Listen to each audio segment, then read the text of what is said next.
sharing an experience or narrating a case study, as it is called in the business language or business world, drawing a conclusion or a takeaway, and then asking the audience or the listener to follow our advice. When we narrate a story, when we give a case study, when we share a life experience, the communication, which is in the form of an advice, goes with much more power than merely stating facts, giving reasons, giving data or statistics. Human experiences, when shared, are much more powerful to bring about the transformation which we want to see in the listener. This is strategy number one. Strategy number two was that when we put the brain or the mind of the receiver or the listener into an affirmative mode by exciting his positive side of the brain, asking question where the answer is yes, we are likely to get them more receptive to our arguments, our reasons, our facts, data, statistics, which supports what we want to make them agree to. And therefore, it is much better strategy to ask questions instead of making statements, because asking question from the audience or the listener make them feel important, make them feel that the subsequent idea is their own, not something which is forced upon them by the speaker. And therefore, it is much easier for them to accept that idea being their own, not being forced upon them, keeping their self-esteem, ego intact. And therefore, they are much more receptive to what you are going to say. These two strategies can be effectively used in all situations to make listeners agree to what we are saying and subsequently take action. So if you are wanting to get a deal, get a business, we want to get promotion, we want to get a permission, we want to attract somebody to have relationship with us, all these objectives can be achieved by speaking or communicating using one of these two strategies. Now today we will learn how to give an extempore speech or how to give a speech on any subject when we are asked to give a speech, even when we have very little time to prepare, even when we are not such a great speaker, because we are not giving speech every day. Even then, anybody using these strategy can give a speech on any subject about which he knows something. I mean, nobody is going to ask you to give a speech on something which you don't know anything. I mean, nobody is going to ask you to give a speech on, the astronomy or space science or archaeology or, hard science and things like that. People will ask you to give a speech on something which you are quite aware, which you know, your opinion about that subject, which can be anything like child labor or online studies or career choice, or your opinion about which party should come in the election, or so forth, things which are about which you have some idea, you have read something about it, you have heard something about it, or you have thought something about it. Something you are having some knowledge. But even on those subjects where we have some knowledge, when we are asked to give a speech, the first reaction is panic, fear. Our mind freezes. Even if we remembered something about that subject, till that request to give a speech has come, we start forgetting whatever we know. Our mind becomes blank, and it is very scary to go up in front of a good number of audience and speak. First of all, we are unable to recall whatever is there in our brain. Second, even if we remember, we don't know how to tell them. In what sequence shall I tell them? What order shall I take? Shall we say this first or shall we say that first? I can tell you one very interesting thing. Even the great scholars I've met who are world expert or world authority on a subject, when they are asked to come and give a speech, what they should have said in the beginning, they say in the end. What they should have said in the end, they say in the beginning, making a mess out of their speech. Sometimes they repeat what they've already said 3 times because they've forgotten and they really don't know how to proceed.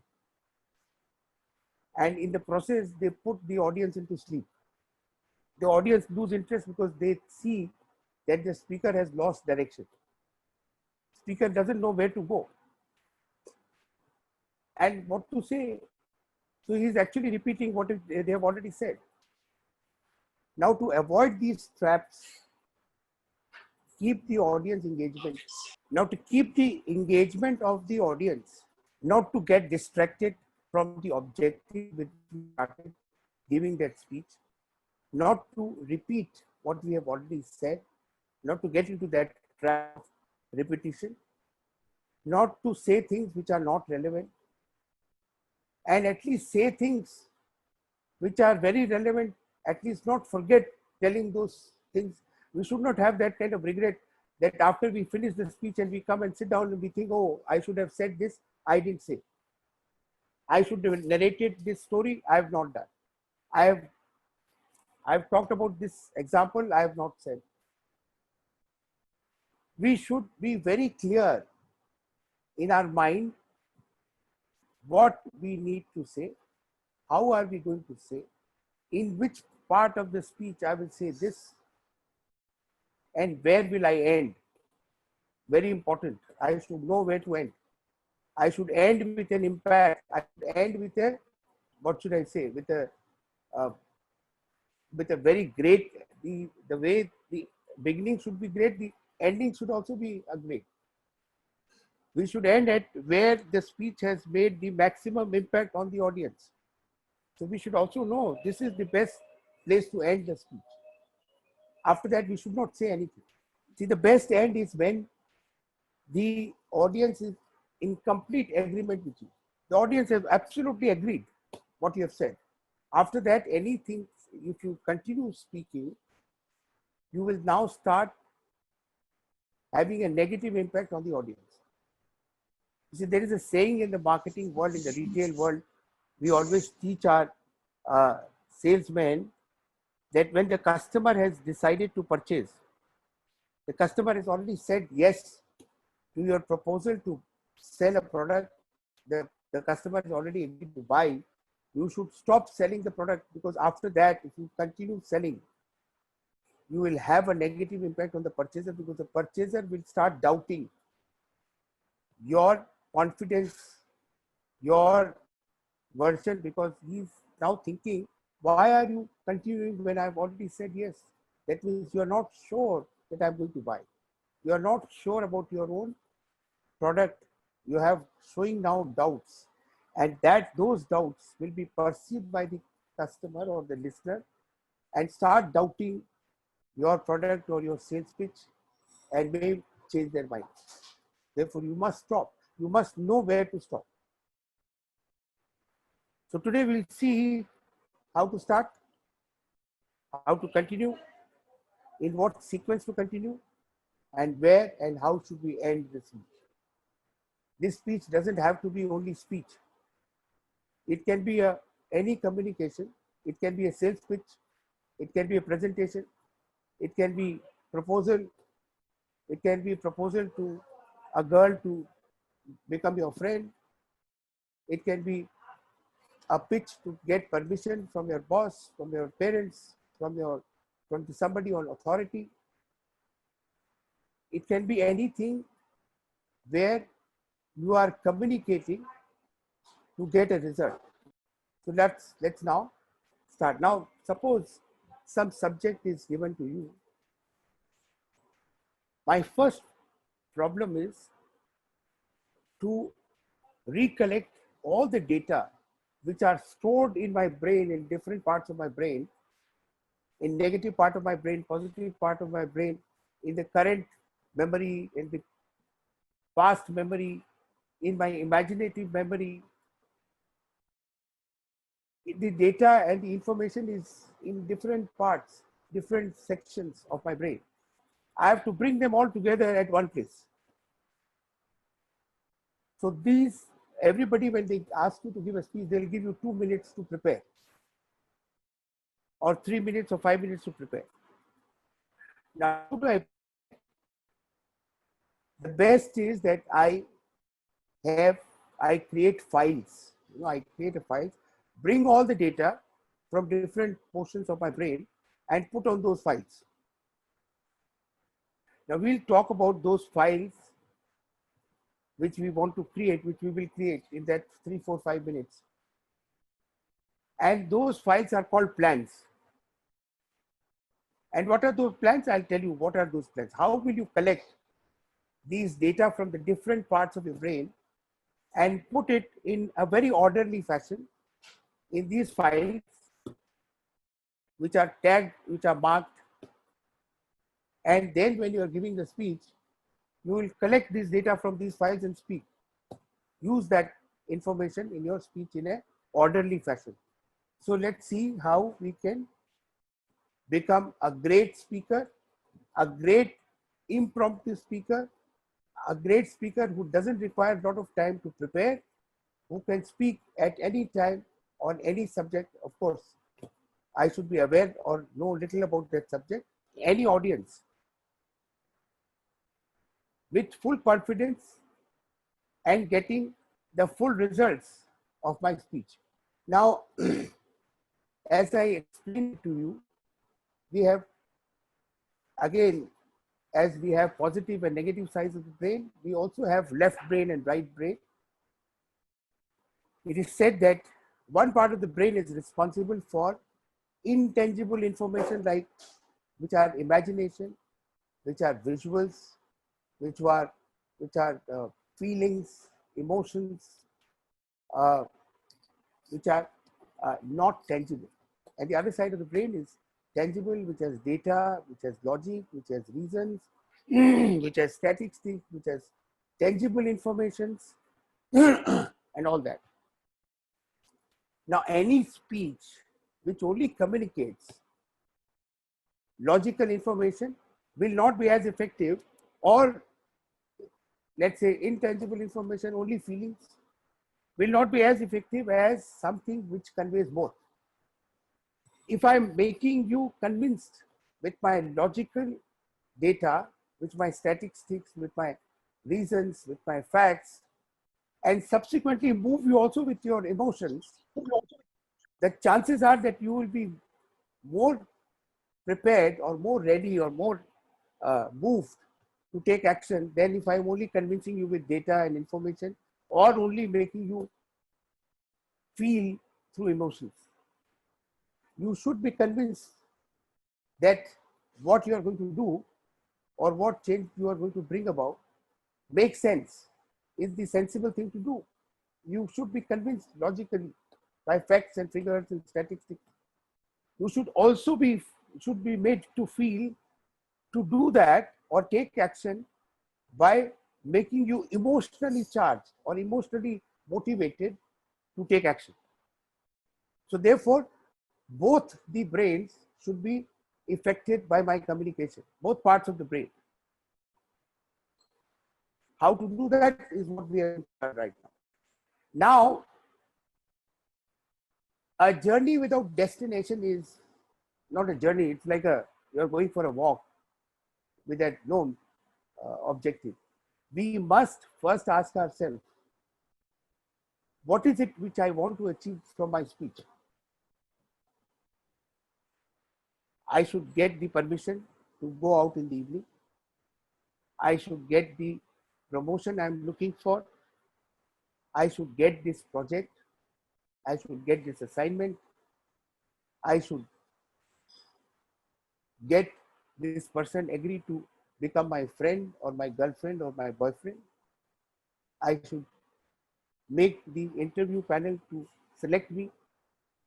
I should make the audience agree to help me to eradicate child labor from the country or whatever. You must define, you must not go to speech without having a well-defined objective. You should know before even start thinking how you are going to give speech, what is that objective? What is it which I'm going to achieve from the speech? Because a speech without the final message, without the objective, is a journey without destination. You have started to walk, but you don't know where you want to go. Once I have identified and decided this is my objective, then I should frame a question which will make the listener or the audience say yes, and in the process agree to what I want them to agree to. So if I'm looking for a promotion, I should ask my boss in the end, so don't you think, boss, I should be given that promotion? I should be given that raise. Don't you agree? And the boss will say, yes, I agree. Don't you think you should become my friend? Don't you agree that I should be allowed to go out in the evening? Don't you agree that you should contribute to my effort to eradicate child labor from this country? Whatever is your objective of the speech, please frame a question at the end of the speech for which you will get the answer from an audience, which can be a very large number or which can be only 1% or 5%. We should not end our speech with a statement, because statements sound like as if you are imposing your idea on them. Just exactly, it is their decision, it's their choice. You are also leaving it on them to decide in your favor or not in your favor, which means you are making them feel important and having taken that decision themselves. This is how I'm going to end my speech. And after this ending, I will not utter a word, because you are 100% sure of getting that yes to this question. Once they have said yes, stop talking. And if you want to talk, talk something else. Now, how do I start my speech? We learned in the last class that we should also start the speech with a question, because when we start our speech with a question, we again make the audience feel as if their opinion is being sought and you are not imposing any of your ideas on them. They are again made to feel important. But let us start the speech with a question where you know the answer is yes. Nobody can say no to that question. Yeah. And it is somehow linked to the last question, logically. You can ask this boss when you are looking for promotion, don't you feel, sir, that we should have a culture in our organization where the best workers are rewarded and not so good workers are not rewarded? Can any boss say no to this? When you are asking some audience to contribute to your effort of child labor, don't you start that? If you start your speech by a question, don't you feel, friends, that if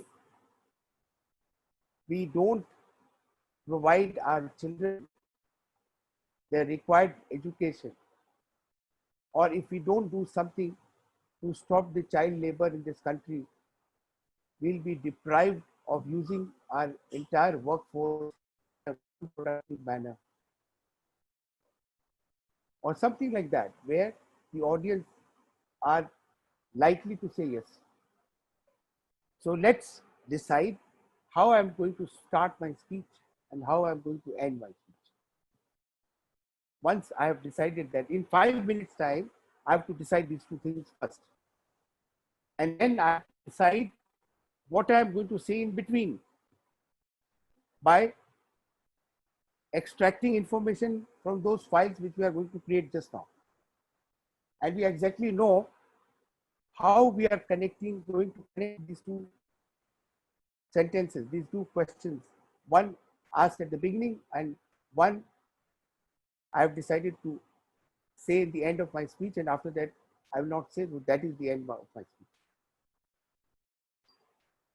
Now I have defined my objective.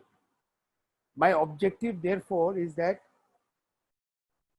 the child labor should be abolished, or I should be given the rates, or I should have the permission to go somewhere, or you should become my friend.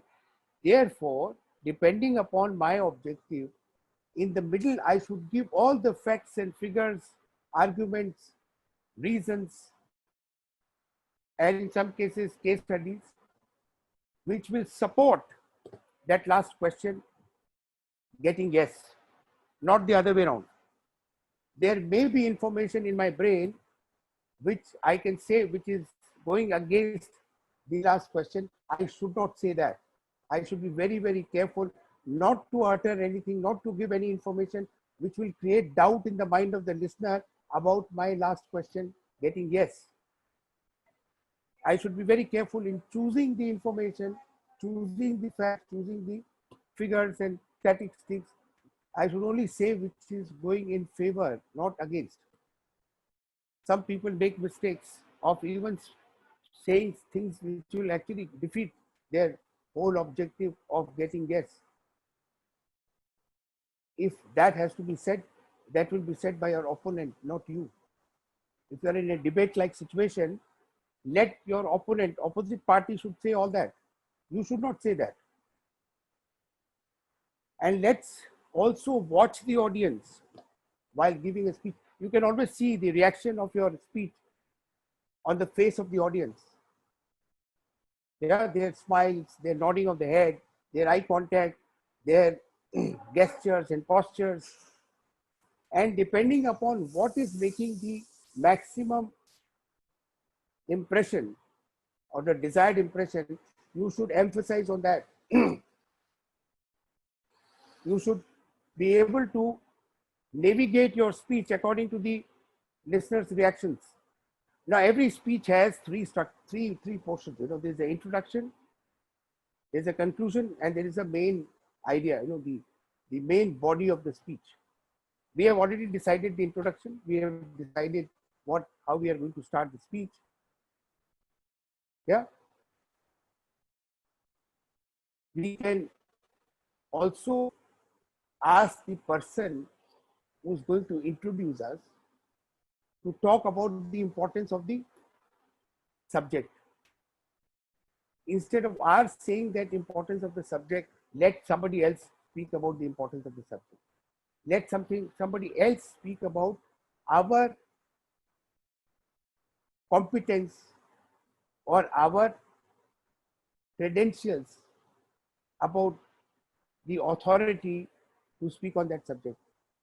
We should not speak, because the more I speak in favor of me, myself, the more I'll sound pompous or very arrogant or blowing my own trumpet. It is better somebody else speak about me, and it is also better that somebody else speak about the importance of the subject, because I am speaking about the subject. If I say the subject is very important, its effect is diluted, because it seems I have a vested interest to make the subject sounds very important. let somebody else speak. Now, we'll talk about some plans, which are what I talked to you about, these files. Uh, Now, these plans bring some advantage in my giving the speech. The advantage number one is that it removes all the doubts, all the mess in my mind. I have a very clear understanding of what I'm going to speak. That means I will not speak anything which goes against me. How I am going to speak, in what order I am going to speak, and at which place in the whole speech I will plant a story to support what I am saying in the end. And I will not say anything more than this. It brings clarity in my mind. Coherence, in what order I will speak. See, some people speak in an incoherent manner. Let me tell you what is incoherent.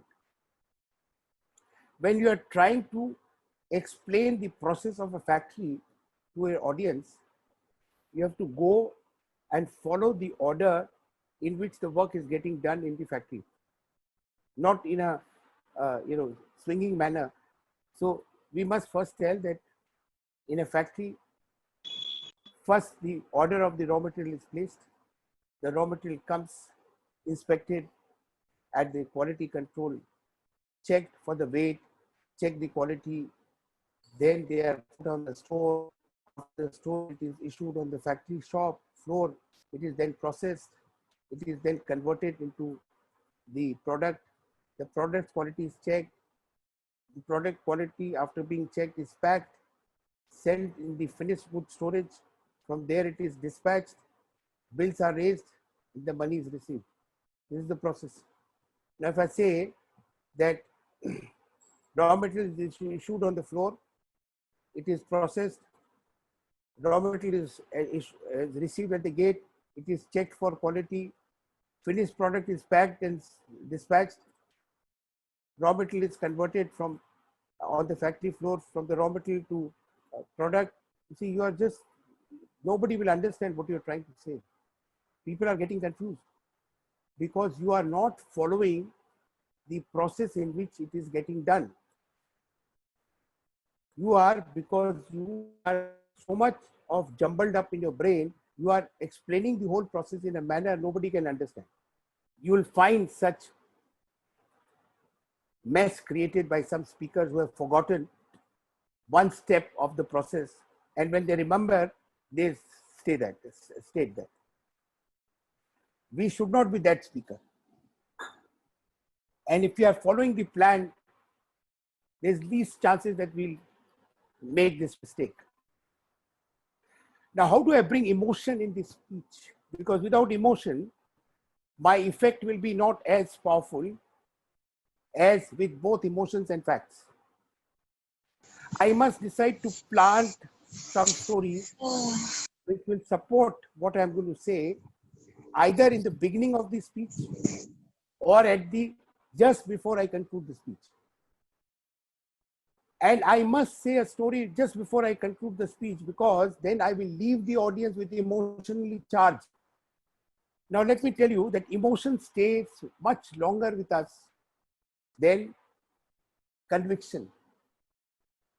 Emotions are much longer stays. See, I just give an example. In the morning, you had a fight with your mother.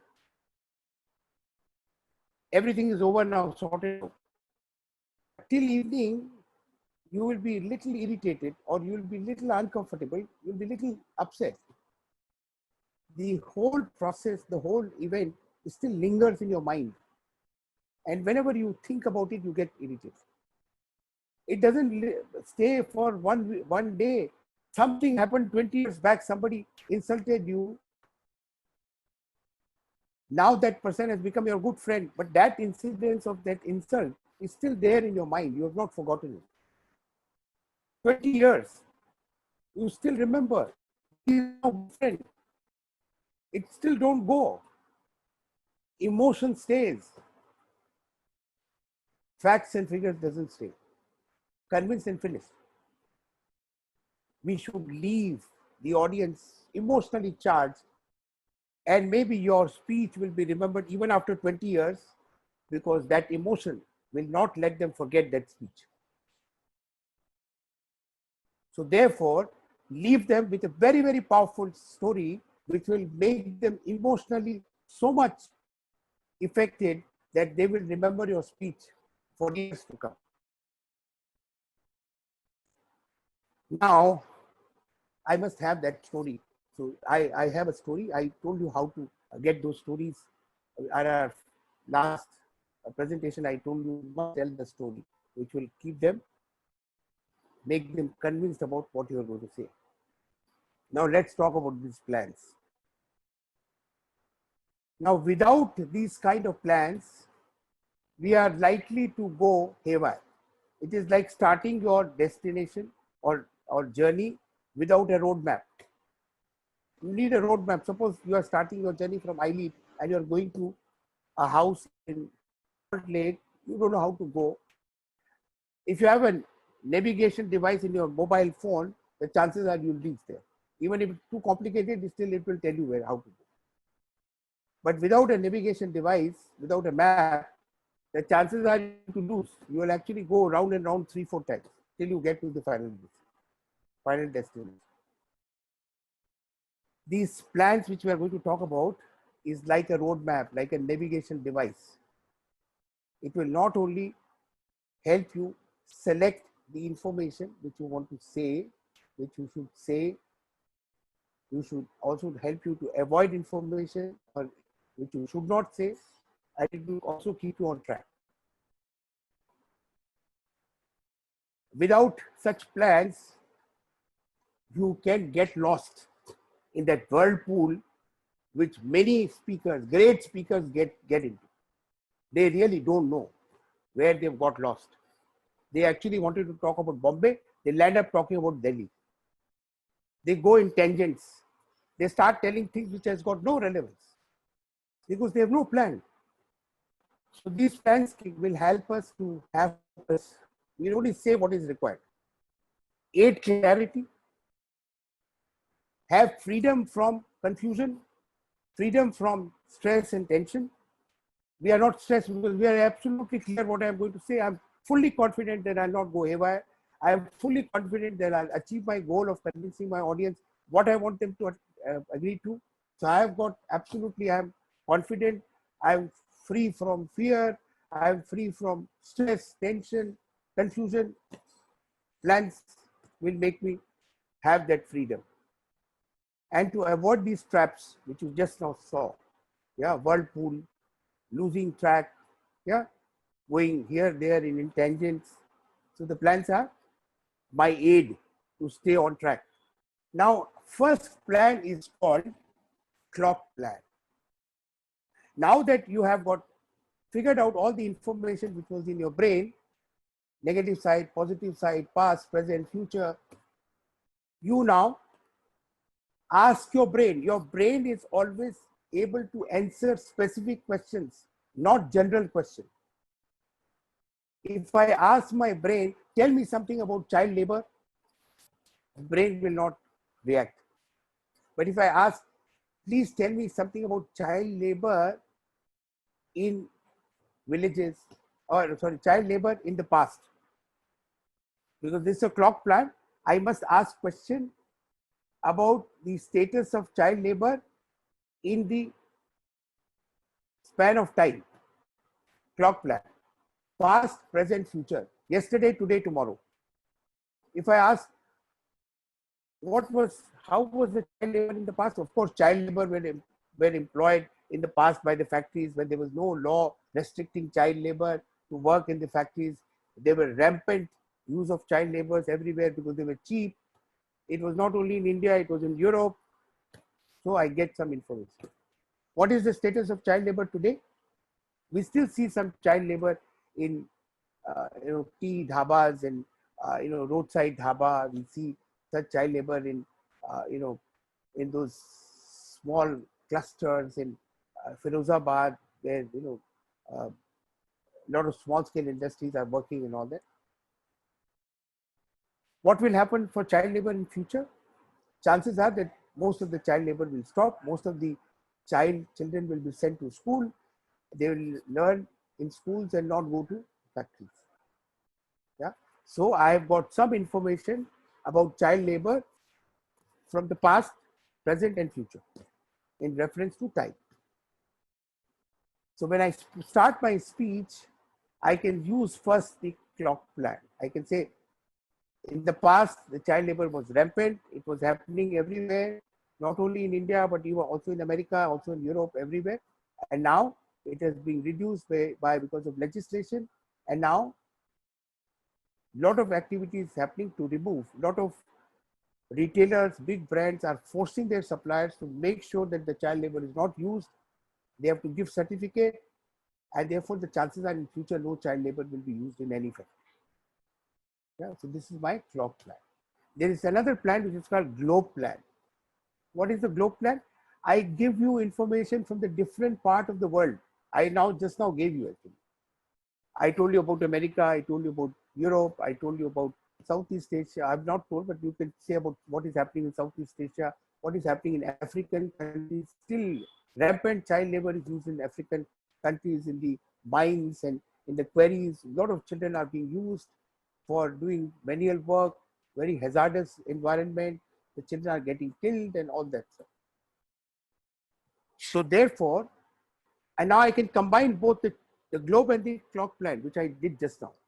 So this is what I can do with these two plans. But these two plans may not be used in every circumstances. So please use them wherever they can be used. If they can't be used, forget it. But the third and the fourth plan can be used in all situations. Yeah. So we'll talk about the third and the fourth plan. Let us see that first plan and second plan in most of the cases can be used, but in some cases cannot be used. And therefore it is your choice whether you want to use, you don't want to use, up to you. What is the third plan? Third plan is zoom lens plan. That means here I have to actually tell the advantage to the audience following my advice, which they will get by following my advice, and disadvantage if they don't do what I'm asking them to do. I should sell the benefit, or I should sell the horror or risk which they will face if they don't follow my advice. So here, if we are talking about child labor, we can say, look, if we put all the children from the factories to school, you will create employment opportunity for all the unemployed adults which don't have a job. There's a study which has been found which said the number of child labor still working in India are the same as the number of unemployed youth. So if you remove children from these workplaces, send them to school, all these youth which are unemployed get employment. First advantage. Second advantage, if you put these children into schools, you will end up making them more productive in future than they are staying in that labor camps and being a child labor. So your productivity of every citizen in this country will go to the next higher level. These are the two advantages you can sell. And in any situation, when you're giving a speech, there has to be some advantage. Otherwise, why are you giving the speech anyway? So you should sell here your advantage and also sell disadvantage if they don't follow your advice. This plan can be universally used in all kinds of communication. What is the advantage? If you allow me to, if you give me the promotion, right message will go to all the people in the company that hard work pays. Hard work is recognized in this organization. All these things you can sell to your boss when he agrees to give you the promotion. And what is the last? It's called triangular plan. What is the triangular plan? The triangular plan is sometime there may be element of doubt in the mind of the audience before you actually conclude. They may have doubts remaining. An intelligent speaker will guess that doubt. which is still holding them to get convinced completely about what you're going to say, what you're saying. And bring that doubt to open and cut that doubt or cut that last piece of something which is against you into pieces and get your point across. For instance, let me tell you, let's talk about love marriage versus arranged marriage. I am, let's say, speaking in favor of love marriage. Let's say I can also speak in favor of arranged marriage. When I'm speaking in favor of love marriage, the doubt in the mind of the audience can be, which is a fact, that in love marriage, the incidence of divorce is more.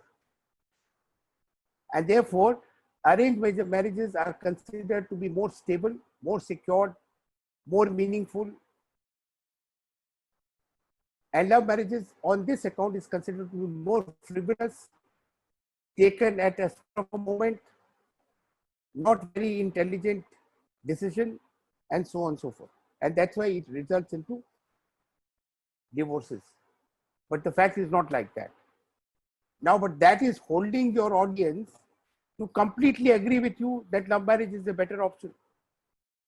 As an intelligent speaker, what should you do?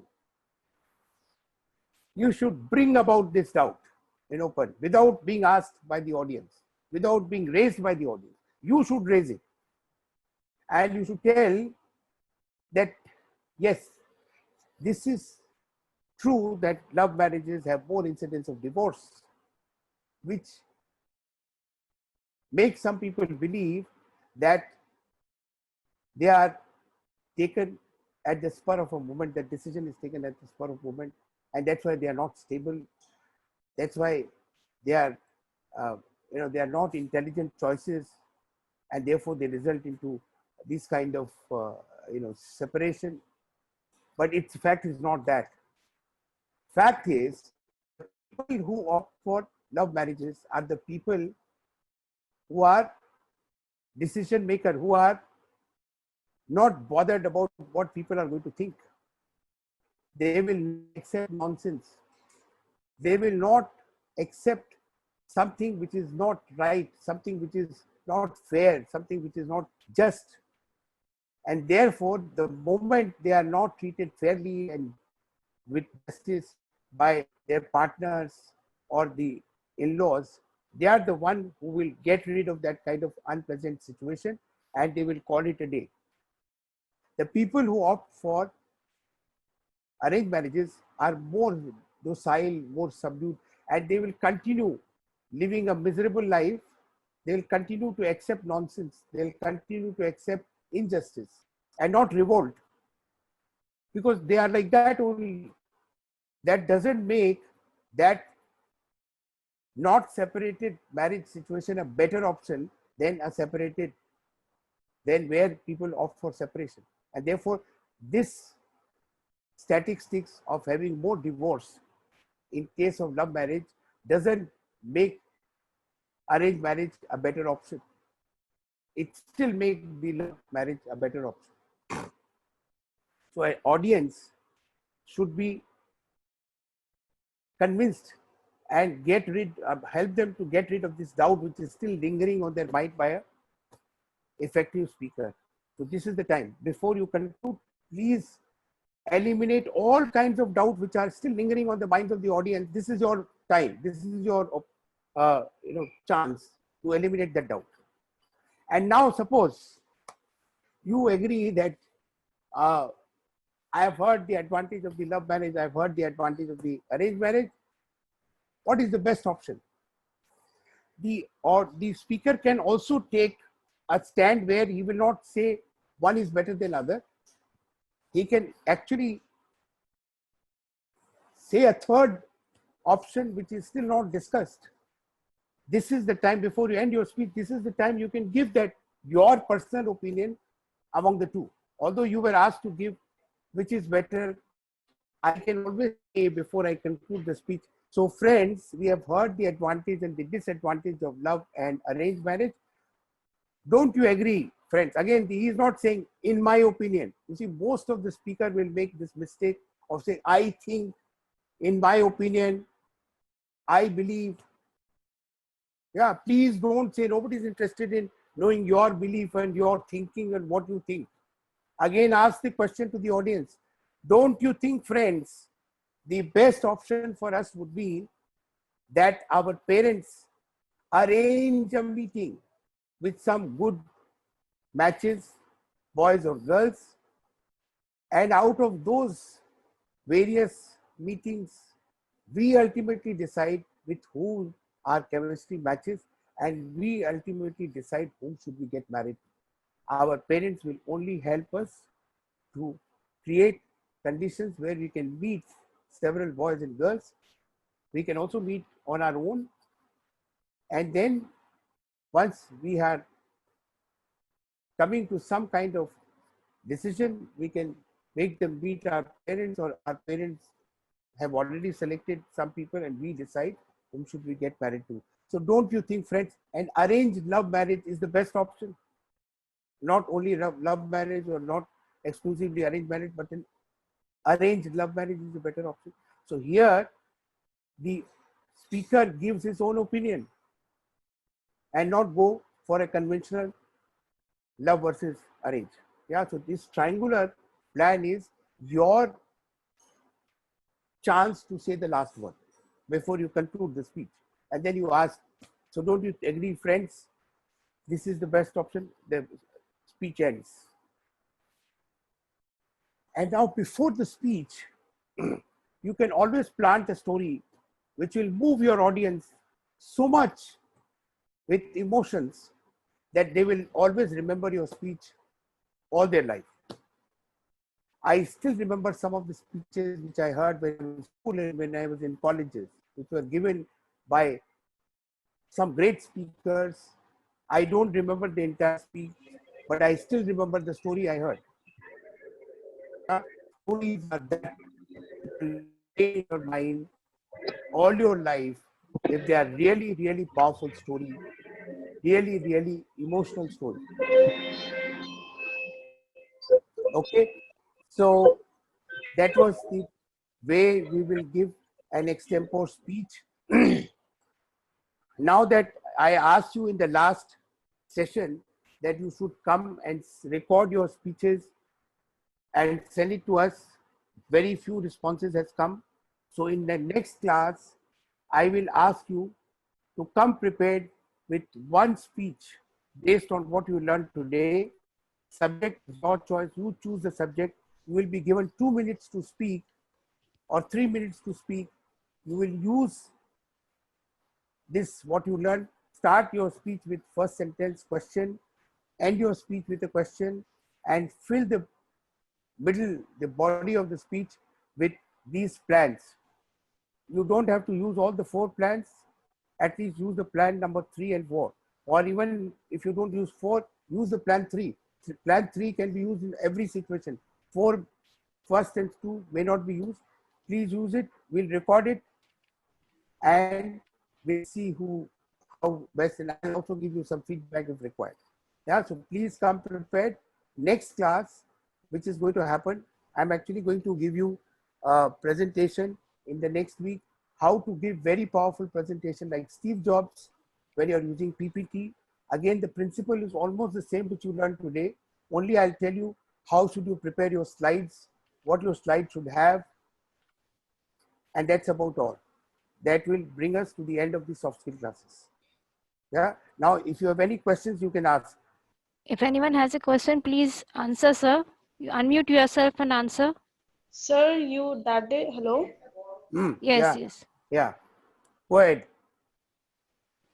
Sir, that day you told that on any topic means, for example, I can understand and what topic I will say. You choose your topic.